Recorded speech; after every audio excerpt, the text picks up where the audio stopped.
नमस्कार, आप देख रहे हैं हिंदी खबर एक्सप्रेस और मैं हूं आपके साथ मानवी ठाकुर। शुरुआत करते हैं आज की खास खबरों से। बिल्ली पालना परिवार को पड़ा भारी, एक सप्ताह में पिता पुत्र की मौत से मचा हड़कंप। कानपुर देहात के अकबरपुर शहर में सप्ताह भीतर पिता पुत्र की मौत से हड़कंप मच गया। बताया जा रहा है कि दोनों मौतें पालतू बिल्ली में फैली रैबीज के कारण हुई है। पहले बिल्ली को एक आवारा पागल कुत्ते ने काटा था, उससे बिल्ली में रैबीज के लक्षण आए। बिल्ली ने घर में कई लोगों को काट लिया, इससे घर वाले रैबीज का शिकार हो गए। बेटा नोएडा में जॉब करता था, जबकि पिता सरकारी जूनियर हाई स्कूल में प्रधानाध्यापक थे। घटना को लेकर इलाके में हड़कंप मच गया।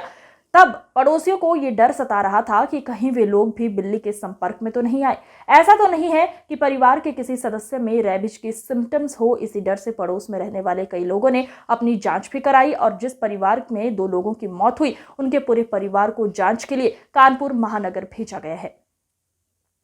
कानपुर देहात के अकबरपुर कस्बे में रहने वाले इम्तियाज उद्दीन 58 वर्षीय ने वर्षों पूर्व एक बिल्ली पाली थी। उस बिल्ली को 3 महीने पूर्व पागल कुत्ते ने काट लिया था, जिससे उसमें वायरस आ गया था। फिर घर जाकर बिल्ली ने अजीम अख्तर उर्फ अज्जू को काट लिया। शुरुआती दौर में उसे कुछ नहीं हुआ। अजीम अख्तर उर्फ अज्जू MBA कर चुका है और नोएडा में जॉब कर रहा था। बताया गया कि महीने भर पूर्व वह भोपाल गया था। रिश्तेदारी में शादी थी, जिस कारण उसने जमकर खरीदारी की, लेकिन भोपाल में ही उसकी तबीयत खराब हो गई और उसने घर वालों से संपर्क किया। घर वाले इलाज करने लगे, लेकिन अज्जू ने अपने पिता से कहा कि उसे बिल्ली ने काटा था, लग रहा है उसी का जहर फैल गया है और अब वो बचेगा नहीं। फिर भी परिवार के लोग उसे अच्छी जगह इलाज करने का प्रयास कर रहे थे, लेकिन बीच में ही उसने दम तोड़ दिया। घटना से पिता इम्तियाज उद्दीन पर गहरा प्रभाव पड़ा और वो सदमे में चले गए। हालांकि उस बिल्ली ने उन्हें भी काटा था। हालांकि उस बिल्ली ने उन्हें भी काटा था। पुत्र की याद ताजा कर वो रोने लगते थे और तरह तरह की हरकतें करने लगते थे। पड़ोस के लोगों ने बताया कि उनमें भी वायरस आ गया था, जिस कारण वो अलग अलग हरकतें कर रहे थे। परिजन इलाज करा रहे थे। इटावा के पास किसी झाड़ू फूंक करने वाले के पास ले गए, जहां से आराम मिलने की बात बताई परिवार के लोगों द्वारा बताई गई। एक ही परिवार के 2 लोगों की मौत से इलाके में सन्नाटा पसरा हुआ है और लोग सहम से गए थे। पिता पुत्र की मौत के बाद परिवार के अन्य सदस्यों को जांच के लिए कानपुर के बड़े अस्पताल में एडमिट कराया गया है। हुई है यहाँ पे जी। क्या वजह रही? वजह ये थी कि घर में एक बिल्ली पली हुई थी, तो उसको एक कुत्ते ने काट लिया था।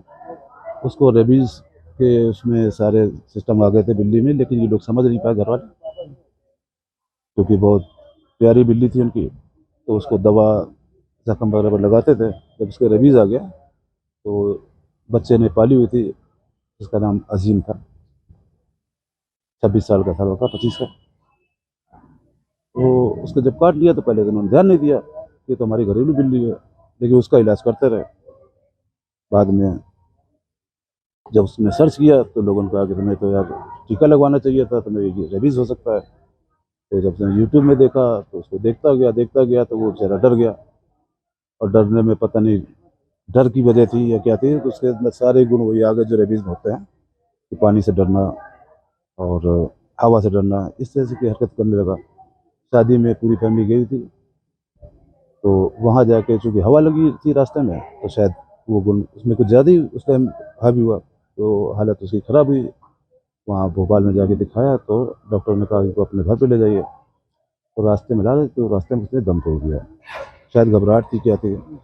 उसके वालिद क्योंकि साथ में थे एम्बुलेंस में, तो उन्होंने जैसे अपना बच्चा होता है बेचारे बड़ा प्यार से पाला था, एक इकलौता बच्चा था उनका। जब वो ख़त्म हो गया तो फिर उस दिन से उन्होंने मास्टर साहब ने भी खाना पीना बिल्कुल बंद कर दिया था। डिप्रेशन में चले गए। एक सदमा सा लगा, अल्लाह जाने उनको हार्ट अटैक हुआ। हालांकि बिल्ली ने उनको भी पंजे दे मारे थे, लेकिन हो सकता है शायद उनको भी रेबीज़ था, क्या था वैसे तो मैं नहीं कह सकता, लेकिन ऐसी ज़्यादा बात नहीं थी जितना कि उनको सदमा लग गया। तो हम लोगों ने उनसे काफ़ी बात भी की, निकालने की कोशिश करते थे वहाँ से निकलेंगे, लेकिन शायद वो निकल नहीं पाए या ऊपर वाले को ऐसे ही मंजूर था, तो भाई ऐसे उनकी डेथ हो गई। और जो परिवार वाले उनकी जांच कराई जा रही है। उनकी जाँच क्या, उनके तो पहली बात तो काटा था नहीं, नाखून नुखून मारे थे, लेकिन उनका भी चेकअप करवा दिया गया। तो कल तो बताया था कुछ नहीं है, और आज भी कह रहे हैं बिल्कुल ठीक है। तो हमने कहा थोड़ा सा हम लोग घर से निकल जाओ, तो हम लोग यहाँ पे देख रहे हैं, थोड़ा तुम लोग को डिप्रेशन में ना चले जाओ या तुम लोग को कोई उलझन ना हो, तो अभी हमें घूमो फिरोगे, रिश्तेदारों में रहोगे तो मन बदलेगा, इस तरह चल रहा है। आज की खबरों में बस इतना ही। देखते रहिए हिंदी खबर एक्सप्रेस। नमस्कार।